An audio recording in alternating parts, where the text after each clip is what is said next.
This is Barry McKnight, the voice of the Troy Trojans. You're tuned in to the Phillip Jordan Show podcast.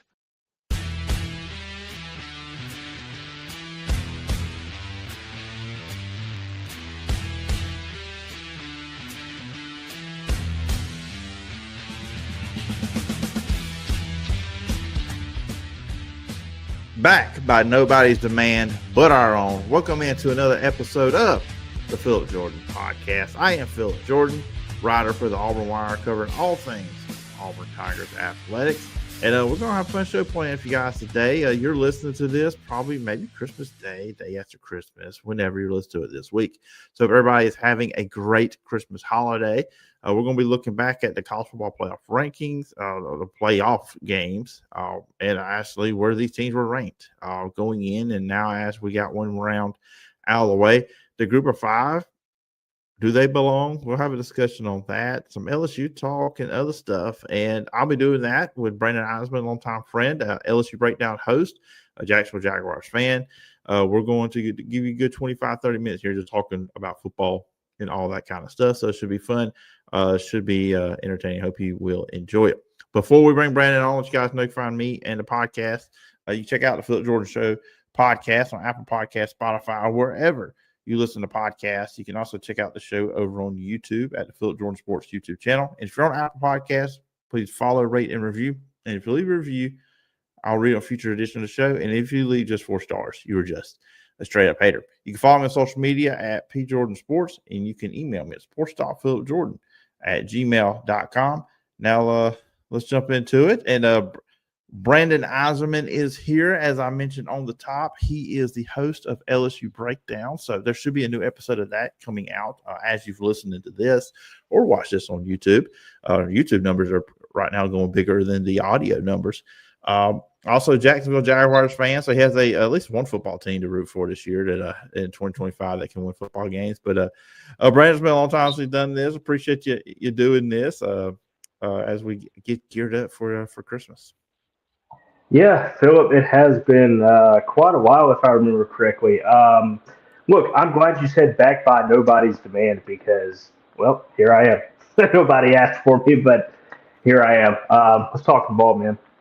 Yeah, we were actually supposed to do this earlier in the year. I think I had something come up that prevented it from happening. But I told Brandon, I said, I owe you a podcast. And let's be honest, it's hard to get people through Christmas week. I knew Brandon was not doing anything, so I figured, hey, I'll just send him a text. All joke aside, but yeah, it's really fun. Like I said, we're going to probably do about 25, 30 minutes. I know everybody's busy this week with the holidays and everything Christmas. So again, the YouTube stuff has been a whole lot better, and the Facebook videos have been done a whole lot better than actually the audio has been going with the show, anyways. But we got. I think the big thing right now is for us to talk about the college football playoff. I kind of led out with the open there. We come out of the week. I predict a lot of people were against me now. I picked Alabama to beat Oklahoma because I felt like, and it was a lot of the same logic I had going into the Alabama-Georgia game. I thought Georgia was going to be Alabama because, one, how way Alabama was playing, but two, it's hard to beat the same team twice one year, and Georgia was playing so much better. And then when it turned Oklahoma-Alabama, and a lot of people out there were saying Alabama should not even be in this thing. That they were – it wasn't as bad with the Miami stuff, but a lot of people, Alabama was another thing that people said, well, Notre Dame should be in over Alabama, which I completely disagree when you look at the schedule and what Alabama had done in their schedule. But I also looked at Oklahoma. Look, the reason why Oklahoma beat Alabama the first time, Alabama turned the ball over 3 times. That was the big difference.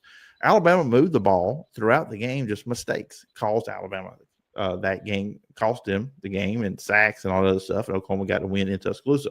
So I was like, if Alabama just doesn't turn the ball over, they should be all right. So now Alabama comes out, wins. They're down 17-0. The big interception there before halftime, same guy that did against Tennessee. And I think Oklahoma really showed their offensive limitations. So I was very proud of that one. I got A&M wrong. I had A&M beat Miami, but, then we had the other 2 games too as well. So it was an interesting first round. I think the first 2 games were playoff worthy, were playoff level football, what we expect. And then the other 2 games reminded me of week 2 games when the big boys are playing the small schools, and it just was not good. I switched it to the NFL on Saturday night. That's kind of where I was on things, which I wasn't happy after that either. But still, we saw what we saw. Brandon, you watched these games and you kept up with it.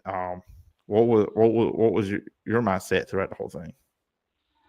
Yeah, I was excited for the first round of the playoff games. I will admit, I'm one of the people that disagree with you. I took Oklahoma to beat Alabama. I also didn't think Alabama should have been in the playoff after they got embarrassed by Georgia in the SEC championship in Atlanta. Now, that might just be just because of my pure disgust for that team in Tuscaloosa. But I take that back. Bama right now. And for the audio audience, Brandon is wearing an LSU Tiger shirt. Continue. I am, yes. Got to represent, right? Even if you go 7-5. But my viewpoint on Alabama now has changed. Going into that game against Oklahoma, I thought they were just not going to play that well. The last few weeks of the regular season and even in the SEC championship game, Bama didn't play that well. And I thought Oklahoma was just going to take the win at home in Norman, but they did for a half, right? Bama came out in the second half and just completely dominated. They showed that they belong in the playoff. And then they have a match with Indiana coming up in, just over a week? I believe that's at the Rose Bowl. Yeah, I believe that's at the Rose Bowl in Pasadena. But yeah, I took Oklahoma. I just wasn't a believer in Bama, and I was wrong. I'll admit it. As for Miami and A&M, I picked Miami to win. Did I have it 10-3? Absolutely not. I thought it was going to be more of a high-scoring game. I thought both of those teams were going to put up points. The defense for both teams played really, really solid. A&M had a chance right there at the end. Couldn't get it done, threw an interception in the end zone, and that's that. Man, that Kyle Field crowd was rocking the entire game. I know Nick Saban said that, they pipe in crowd noise, and they might, but it's still out there, man. Kudos to Miami for going in and winning that game. You got to go play Ohio State now. Best of luck. If you score 10 points, you're getting blown out by like 30. So you got to score more than 10 against Ohio State. As for the other two games, Phillip, pretty much what I expected. For me too. That's why I flipped it. I watched the Auburn basketball game at 5:30, which that was a blowout too. I mean, that's another podcast for another day on the state of Auburn basketball.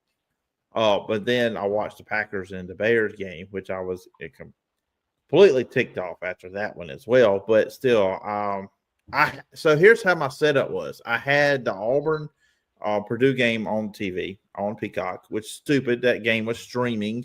Come on now, put this on regular TV. I mean, this was two top 25 college basketball teams. We're not in full tilt college football anymore. Put this game on regular TV. I'm sorry, just put it on regular television. And then, of course, like I said, I had the Packer game on the other TV when that game came on. But I had the two playoff games on the iPad, so it's not like I was completely not watching it. But I knew what was about to happen. And look, Tulane, that game was over when it started. I mean, Ole Miss was, up 14, scored 14 points quickly. Now, I'll give James Madison some credit. Early on, they battled, and they did move the ball early on against Oregon, but they were having to settle for field goals, and they just, they couldn't keep up with Oregon offense. And look, I think you can argue. I think the only reason why they do it because you didn't want to have three Big Ten teams taking up the top four. But you can argue that Oregon should be number 4 over Texas Tech. I mean, they are a really good football team. So, but yeah, the score is closer with that one than it really was because of the second half, where I think James Madison outscored Oregon 28-17. But yeah, I mean, I think most people, unless you're a Tulane or James Madison fan that's really in denial about things, you knew those two games were going to be ugly. Yeah, I agree. Look, props to JMU and Tulane for getting there. Did both of them deserve to get in? A lot of people would say no. Some people, like myself, would be like, look, these teams play at the same division of football as the Alabamas and Ohio States and Oregons of the world. Why can't they compete for a shot for a national championship? Are they ever going to win one? Probably not likely, but in my mind, I think they deserve it. As for Tulane, Phillip, you said that game was over when it started. Man, I kind of think that game was over when Sean Summerall accepted the contract to become the head coach of Florida. He was checked out of that game, man. He had not only, Florida to look ahead to, but he had some personal things going on with the loss of his father. Tulane really didn't stand a chance in that game. Ole Miss went up 14-0 early. It was over at that point, man. Yeah, I mean, look, one is tough juggling both. I mean, and he even put it out there like he was going off one night, 2 hours of sleep, just kind of being the head coach for both sides. And I'll say this, and we talked about this off the air. This thing was seeded wrong. A&M should have been the 6th seed. A&M should have been playing Tulane. That's the way I feel about it. And then we would be seeing A&M in the second round. And we'd be seeing a matchup we haven't seen this year either. If you did that right, because then you have A&M versus Georgia, which we didn't get to see during the regular season. And then Ole Miss would have been playing Miami. Who knows how that would have went down. And, I mean, I know a lot of people are giving Pete Golding a lot of credit too. I mean, but they play Tulane. That's a team they should have beat. I don't know if they would have beat Miami. That's just – it would have been an Ole Miss. And that, that would have been – look, it was cool seeing a playoff game at Ole Miss, but it would have been cool seeing Miami go there too, because, like we said, we've already seen Tulane and Ole Miss. But, yeah, the seeding was done wrong too with that. Well, I think Summerall had a lot going on, but I am at the mindset. One, the ACC screwed this up. Their tie-breaking rules or why we had this screwed up situation. Miami should have been in the ACC championship game. It should not have been Duke and Virginia. It should have been Miami versus Virginia. And then you would have got a better result. And look, I'm all for the group of 5. And I got into it with some people on Twitter or X on Saturday night. Look, people watching on YouTube know this. I love Troy. I'm a student at Troy. I support Troy. I'm a supporter of a group of 5 school. But these little yahoos over at the Fourth Wall Twitter account and Trojan Takes was blocked because they just completely just got on my nerves Saturday night. I was over those people to start. Okay, here's my thing on that. I get their stance, especially the Trojan Wall. I did not block them. And, I'll walk back some of my comments I had on Saturday night too. Everybody knows Packers lost to the Bears the way they did. And I was in a fighting mood on Saturday night. So we'll also go with that on that side of things. But it's like, I made the point, and I still stand by this point. Letting these teams in would be like having the UFL champion and the CFL champion in the NFL playoffs. Because, I'm for one of them getting in at the last spot. And they can never be higher than the 12. Or if we go to 16, they can never be higher than 16. They are the last spot. But I'm also in agreement with other people. It needs to be the 12 best teams. And these 2 teams cannot win a national championship. Now, I say all that. Notre Dame could have got blown out. Vanderbilt could have got blown out. Texas, BYU. Any other teams could have been blown out. I know that, and I get that. I'm okay with that. But it's and I cannot believe I'm saying this, Brandon. I am not drunk. I swear I am not drunk. I agree with Joe Clapp, and I never thought those words would come out of my mouth behind a microphone. I feel bad for JMU and the Tulane players because they're put in a situation where they can't win. I mean, they cannot be successful. And he made a good point on his show this week. Those 2 teams now, when we look back at the 2025 football season, Tulane had a terrific year. They won a conference championship. That is something that should be celebrated. And I'm not talking about just because they're a group of 5. Texas Tech, Georgia, Indiana, any of these, even Duke, winning the ACC championship game. That should be celebrated that you win a conference championship because that is also hard because those are games now. Only 2 teams from your conference get to that. It's not like a playoff. That is hard to do to win a conference championship. So, and same thing with JMU, winning the Sun Belt.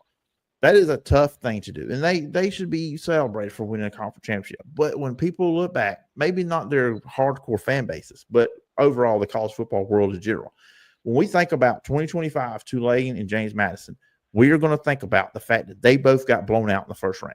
That's the last image we have of both those programs. And I just feel like, and this, I believe this, they should have their own playoff, the group of 5. Or there should be another avenue where they have to take to get to the big boy playoff. And that is this. We have this in college basketball. We have a play-in first 4. We should have a first 4 in football. Because you know what we didn't have last weekend, Brandon? Other than Army-Navy, love it to death. We didn't really have any meaningful college football games. Outside of the FCS and Division II and all that stuff that is going on with their playoff. I would say this. You take Notre Dame.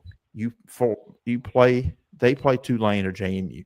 You take Vanderbilt, whoever's going to be the next team, and you have them play that team. And then they're playing in for those spots. So I know that as one of those Twitter accounts pointed toward me more than once, you're pushing back the goalposts. But then you're looking, okay, if one of those teams could beat a Notre Dame, beat a Vanderbilt, beat one of those teams, then okay, they deserve to be in the main playoff. But outside of that, they need to be in their own thing, because when we look at it, and I'm going a long rant, and I'm not really letting Brandon talk a lot here, so he's just hearing me run my mouth. But I've been sitting on this since Saturday night, and it is time to roll. We are rolling, boys. That is the only level of football that can't win a championship.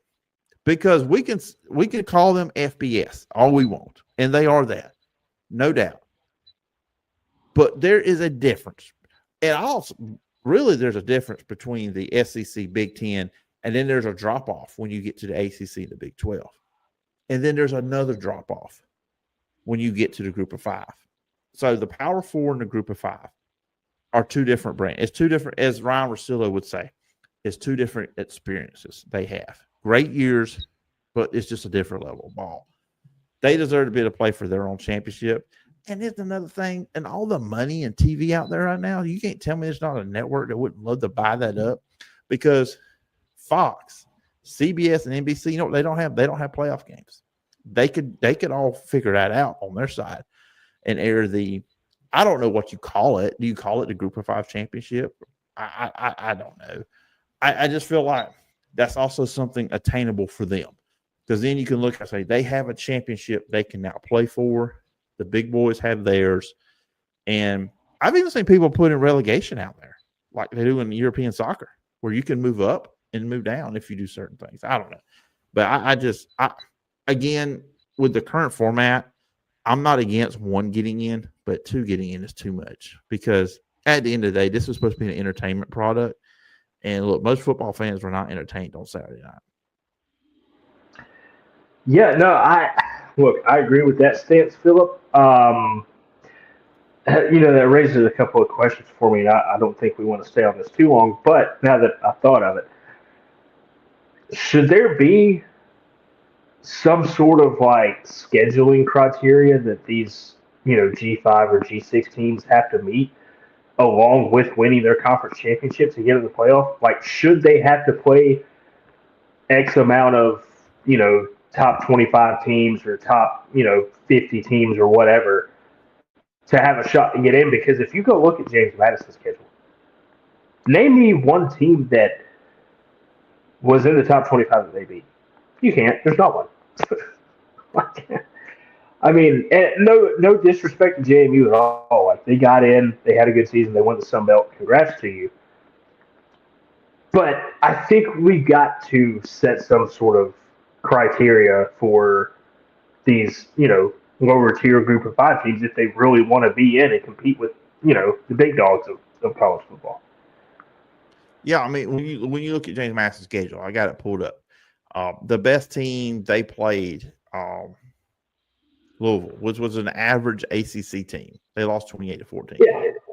Yeah, exactly. So now, if they're undefeated, if they win that game and they're undefeated, you can't. Okay, I'm all for it. If you're an undefeated FBS team, you deserve to be in the playoff without a doubt. Yeah. But that one, look, I'm going to say what it is. I love the Sun Belt, but the Sun Belt was not as good this year as it has been.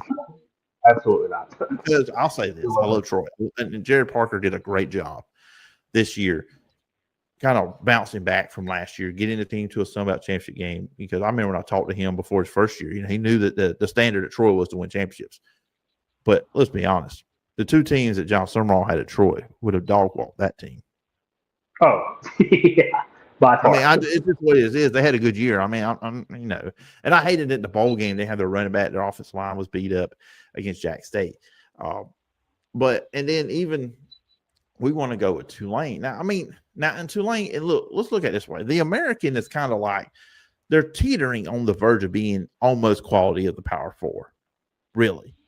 I mean, that is the fifth best conference in college football, without a doubt.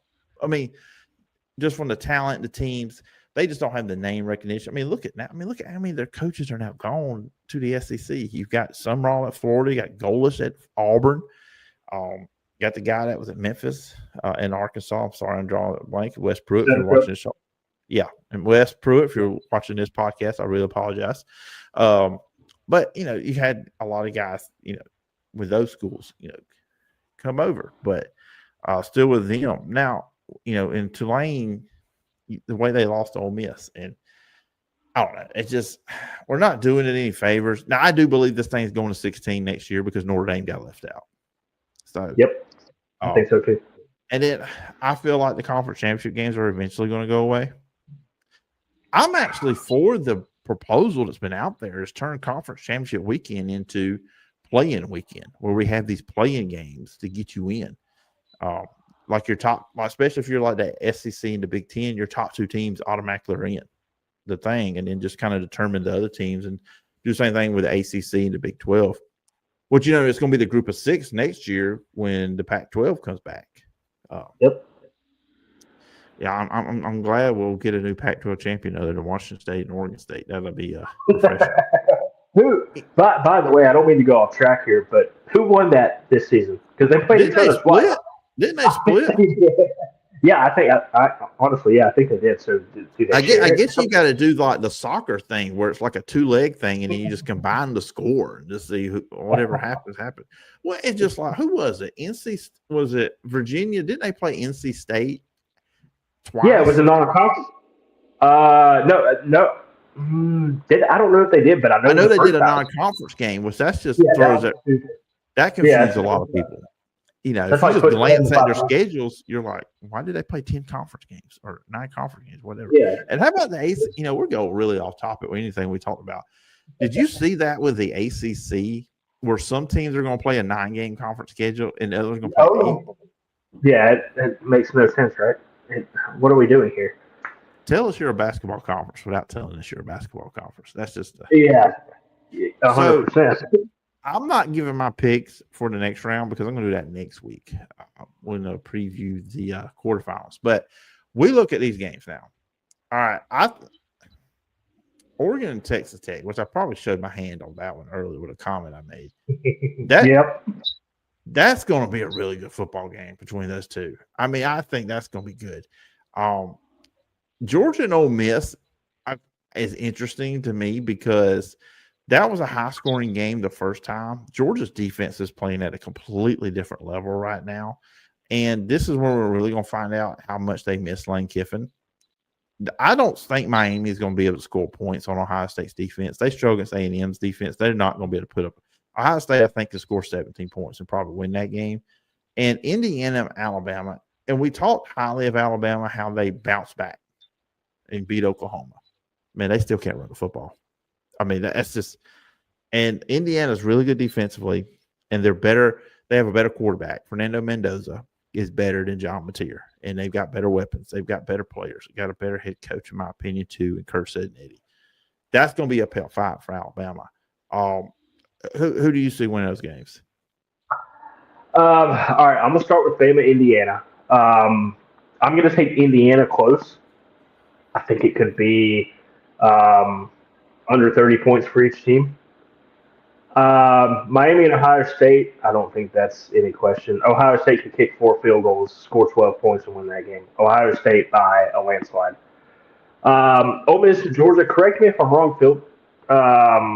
Georgia won the first game, correct? Yeah, they won a high-scoring game, too.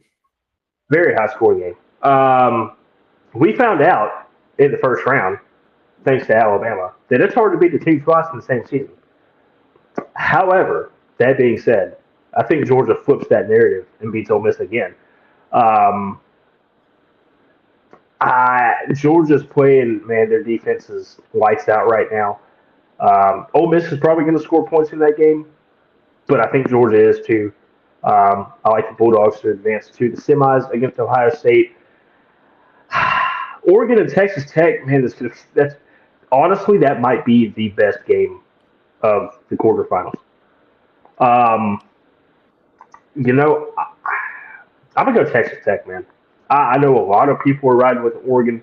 I'm gonna take the Red Raiders, dude. I want to see Texas Tech go far. I want to see them do something good. It's about time we get a team from Texas making the championship run. Aside from TCU a couple of years ago, they got blown out by Georgia. So give me Texas Tech to beat Oregon, and then go play Indiana. Yeah, and one last thing on the first round. It just popped my head when you mentioned Georgia. That is the hardest team to beat because you have got to beat them. I mean, you have got to put them away. And the whole, what was that? Oklahoma was wearing shirts hard to kill. Didn't they just steal that from Georgia? I think so.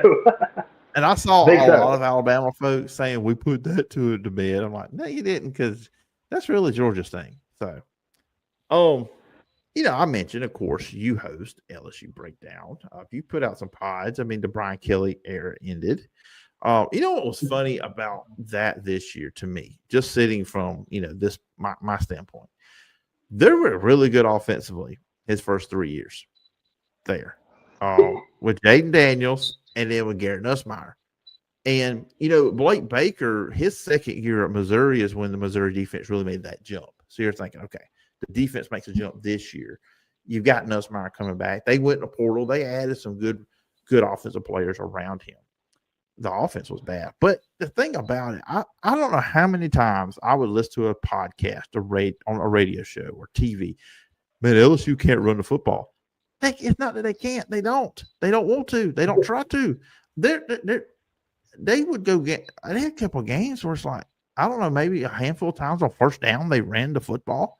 It's like Brian Kelly, and I don't care who your coordinator is. That's on you, Brian Kelly. You have to establish the run, and you were getting Nussmeier killed. And I think he was hurt a lot of the year. I don't think he was right. But it just was wild, man. They finally got the defense right, and then the offense just was not right. I mean, obviously the Brian Kelly stuff, the fit. We all, even when he got hired, and look, I got a lot of flack on social media when I say he was the third best coach in the SEC, and he coached a game. And here's the thing, Brian Kelly, I think he's a good coach. I don't think he's a likable person, but I think he's a good coach. And if he goes somewhere, if he ends up somewhere in 2027 or, after this upcoming year, if he gets another shot at a job down the road, he will do well. I won't be shocked if he's in a playoff somewhere. He's a good coach. But for LSU, as someone that watches this team, that loves this team, but podcasts about this team, where, other than the fit stuff, where did it really go wrong in your mind? Man, there's so many avenues to go down with this. The culture was really bad. As you stated, obviously the fit was not right from the start. And if I remember correctly, I'll have to go back and look at my podcast episodes over the years. I think I was pretty ecstatic about Brian Kelly coming to Baton Rouge. Well, that was a bad decision. Probably should have never said that, but I'm glad the man's gone. Man, it started out decent, with Jaden Daniels. Offense played well. Defense in 23 was the worst historically LSU has ever had. And then over the last 2 seasons, you fixed the defense. The offense was great in 24. And then 2025 happens, and, you can't or don't want to run the ball because of Joe Sloan. Garrett Nussmeier's hurt literally all year long. I think they kept quiet about it, and they just continued to play him. I mean, you could tell he was hurt. Like, they should have put Michael Van Buren in week 3, man. They waited way too long to do that. I don't know, man. The play calling sucked. It was just overall, it was a really bad experience for Brian Kelly at LSU. And I'm glad that they made the hire that they did with Lane Kiffin. I think that was the correct hire because obviously Brian Kelly was not. Some of the decisions that he made from, recruiting coordinator standpoints to offensive coordinator Joe Sloan and, Mike Denbrock when he was there for a year or two, they were just terrible decisions. And I think, with the new regime with Kiffin and his staff that just fully got announced by LSU on Monday, I think things are going to look up in 2026. But, the culture at LSU was bad. The environment was terrible. And it was time to end that relationship with Brian Kelly ultimately. And I'm glad they did, even though they had to get they didn't have to, but the Louisiana governor got involved, and we all saw how that went down. I mean, who knows? In the future, Auburn could have the governor get involved in theirs because it could be a former head football coach of the team. Oh, I think too. A lot of people pointed back, and we kind of look at just how LSU. I don't say they were weak up front, but they weren't as physical as you wanted to be. One of the first things that Brian Kelly did when he got to LSU was firing, releasing, not retaining Tommy Moffitt. And he goes on to A&M and what they've done there. And he's one of the great, strength and conditioning coaches. I mean, he was there dating back to Nick Saban. How far back he was there at LSU. So I think a lot of people point that back. It's just like that was the first mistake he made at LSU. Yeah, that was a really big one. And then they had Brian Polian. He hired Brian Polian as a recruiting coordinator. Phillip, you want to know what Brian Polian did? This man went to Las Vegas, Nevada, and recruited 3-star cornerbacks to play on the defensive side of the football. Since when does LSU recruit 3-star corners out of Nevada? No, it was always like them and Ohio State arguing over who was DBU. So, where does that come in at? And then, I mean, I will say, probably one, or if not the only good thing Brian Kelly did during his tenure at LSU was bring Frank Wilson back to Baton Rouge. That was probably it. I've seen a lot of people love that. I've seen a lot of people were really in favor of that. So and now Lane Kiffin's there, and you expect to win. Look, I mean, I think he's. I'm not going to call him what the people at Ole Miss Spirit called him, but we don't use that kind of language on this show. This is a family show. But you kind of wonder in the back of your head, though, because he's kind of now shown, okay, you dangle the keys in front of him. Now, LSU is one of the top jobs, so I don't see him leaving for anything. The only college jobs I could see him leaving LSU for, kind of doing the LSU what he did to Ole Miss. And look, I'll say this about Ole Miss: they've had a great year. This is like the best year in Ole Miss history. Yeah. This is the standard at LSU. There's the difference. There's the difference between the two programs. This would be the standard for LSU to compete for championships. Ole Miss is the greatest year just going to the playoff. That's the big difference of the two. But I think too, and I said this when he got hired. I mean, I made an open about it. Hey, Alabama and Texas, to me, are the only ways which he would leave LSU. And maybe not even Alabama, Texas especially. Or there's always a part of me, because people forget, he coached the Raiders. He was the head coach at the Raiders before he was ever at Tennessee. And then all that stuff.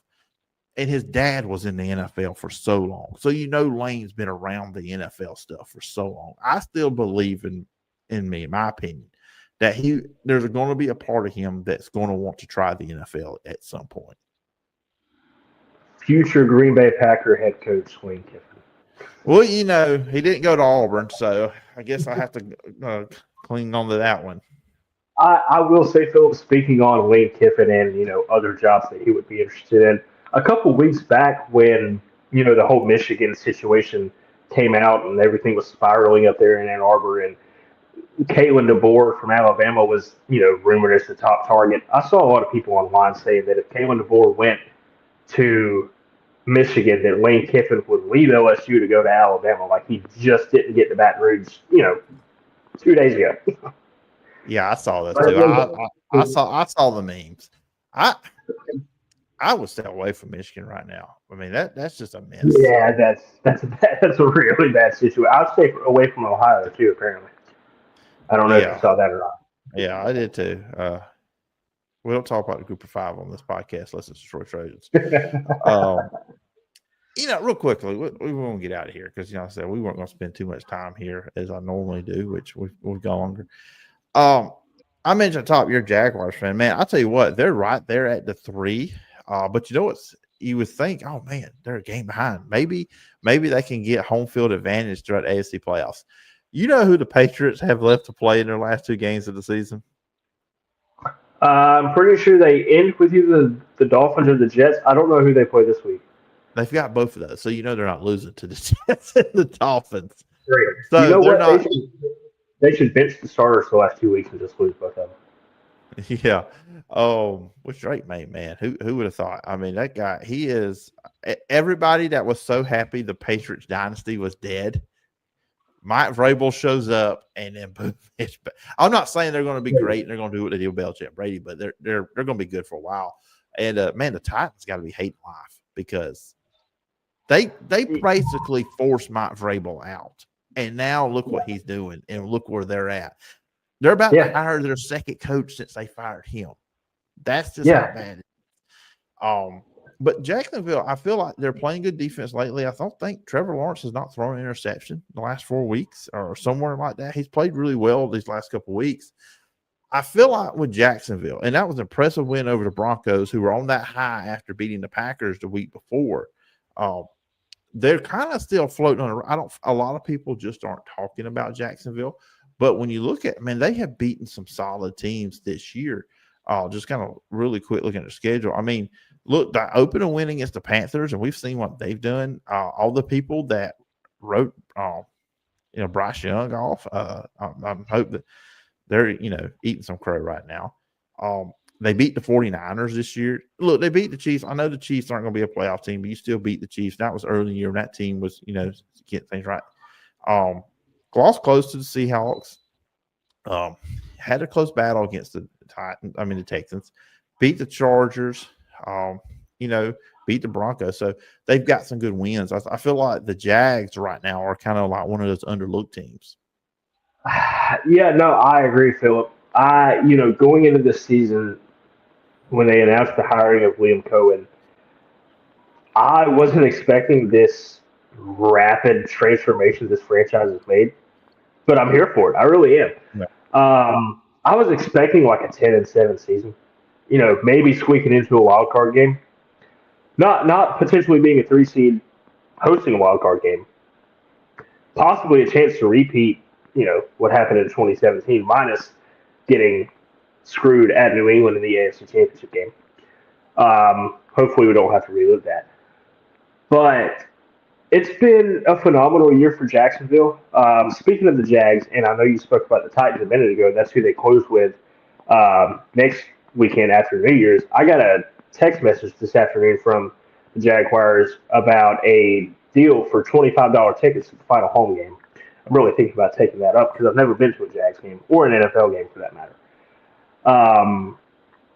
But man, it's been a great season for the Jags and the Broncos, the Patriots. Unfortunately, not for the Packers. I'm sorry. Hey, they're still playoff team. Right? Watch it. But no, as far as Jacksonville goes, man, Trevor Lawrence is playing out of his mind right now. I don't know where this version of the T-Law came from, but they keep it going like this, and they have a path to maybe win the AFC and go to the Super Bowl.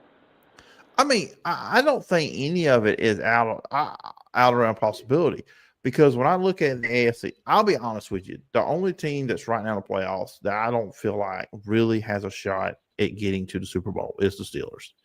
I think they still have some issues on defense. They don't run the ball. I think Aaron Rodgers is probably the best thing about that team, just to kind of way. And now with DK Metcalf, I mean, who being suspended for 2 games for being an idiot against the Lions. What an idiot, right? We'll touch on that at a different time.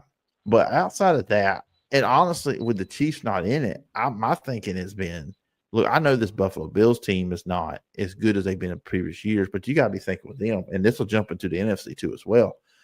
Who are the 2 teams that have suffered the most at the hands of the Kansas City Chiefs? That is the Buffalo Bills and the San Francisco 49ers. Now, San Francisco defense is not as great with Bosa and Warner. Losing those guys on that defense, those leaders, that's hurt them. But I mean, Brock Purdy's playing really good. I mean, he threw 5 touchdowns. The first 49ers quarterback to throw 5 touchdowns on Monday Night Football. You think Montana or Young had done that, but it's something for Purdy to do. Even Jeff Garcia, when he was there, he was really good putting up numbers. So those two franchises and the 49ers, if they win out, they're going to be the number 1 seed in the NFC. And with Josh Allen, with Buffalo, I know because they play Seattle. They play the Bears this week. As a Packer fan, I hope they just take care of business against Chicago. And then they played the Seahawks. So they win those games. They're the number 1 seed. They're the division champion. They're the number 1 seed in NFC, and nobody's talking about that. And in the NFC, I mean, just running through it, I think Seattle's good. I don't think Chicago can make it to the Super Bowl, even if they somehow do hold on and win the division. I just don't think they've gotten by a lot of close games this year. And I think they've benefited from having a weaker schedule. And look, the Packers should have beat them Saturday night. I mean, that's just the Packers lost that game. The Bears did not win that game. But in Carolina, they're not going to win the Super Bowl. They're not going to get there either. But when you look at Seattle, Philadelphia, the 49ers, the Rams, and, maybe it's because I'm a fan of the team, but the Packers have proven they can beat good teams. It's just they beat themselves. They're beat up right now. Jordan Love is out. I mean, everybody thought they weren't going to be good defensively because Michael Parsons, they were a top 5 defense last year. So, I mean, they're fine there. So, but my point, all of this is a lot of people got to look at it. Look, because I believe this. Kansas City will be contenders next year. They are going to put a team around Patrick Mahomes that's going to compete when, depending when he can come back next year due to the injury. But if he's able to play week 1 and get back, that team's going to be all right. They're going to make the moves to be good again. I have no doubt in my mind on that. So this year's kind of like that year, like, okay, we got to win one. It's wide open. There's several teams I think that can win the trophy. I mean, the AFC, there's so many teams. And my thing about that is, too, there's so many young teams in the AFC right now. That's why I think Buffalo is could be somebody's favorite because they just have the experience of in the playoffs versus a lot of these other teams outside of Steelers with Rodgers. And then the NFC, I still think the Rams are probably the best team in the NFC, but they've shown they can find ways to lose. So I think the NFL playoffs are going to be so much fun because there's so many different teams that can probably win this thing. Yeah, I'm excited. We're last 2 weeks of the regular season coming up. Playoffs right around the corner. Let's get into some chaos. Real quick, Phillip, you said that the Panthers won't win the Super Bowl. Look, they're not. However, I have a little bit of a theory for you. Panthers have been to the Super Bowl, 2 or 3 times now? Every season that they've been to the Super Bowl, Ohio State has won the national championship the previous season. That's all I'm saying. I'm not saying Carolina's going to the Super Bowl, but Ohio State did win the national championship last year. So, sort of that out there for you. That's a good note to end this podcast on. We've gone almost 45 minutes, so I'm not going to get to my A.J. McCarron rant today. We will do that at some other point. 100% on that one. I will say this, though. Packers win the next 2, and the Bears lose the next 2. The Packers are division champions, and they're the 2 or 3 seed in the NFC. I'm just going to throw it out there. They play the Ravens, and they play the Vikings, the Packers do. The Bears have the 49ers and the Lions, and I'm hoping the Lions have something to play for that last week because if they do, they will probably beat Chicago. So I'm just saying, for my boys, the division is not out of the question quite yet. It's just a little bit harder to get it now. That it's not in their hands as it would have been if they would have held on Saturday night. But anyways, Brandon, appreciate it. It's been fun doing this once again. We got to do this again. I have you kind of step in as co-host and everything else. A little bit different kind of vibe, I think, for the show than me just interviewing somebody here on the show. Anyways, where can people find you? Where can I check out the LSU Breakdown podcast? Yeah, you can find me on Twitter or X, whatever you want to call it. I'm at Heisman Eisman. You can find LSU Breakdown over on Apple Podcasts, Spotify. I think pretty much wherever you get your podcast. By the time this one comes out, like you said in the open, Phillip, I'll have a new LSU Breakdown episode up previewing the Texas Bowl this upcoming Saturday against Houston. I'm going to get into the coaching staff hires that Lane Kiffin made and some of the transfer portal stuff because LSU's got some players that are dipping up out of Baton Rouge. So we'll get into all that on the latest episode of LSU Breakdown. So probably go check out LSU Breakdown. It's a lot of fun to listen to. Brandon breaks it all down. But anyways, Brandon, appreciate the time. And of course, guys, you can follow me on social media. See it on the screen, P. Jordan Sports. The podcast, Apple Podcast, Spotify, YouTube at Phillip Jordan Sports there as well. And email me at sports.phillipjordan@gmail.com. Be back next week. We'll be previewing the quarterfinals of the college football playoff and talking all other kind of fun stuff. So everybody, thank you for checking out this episode of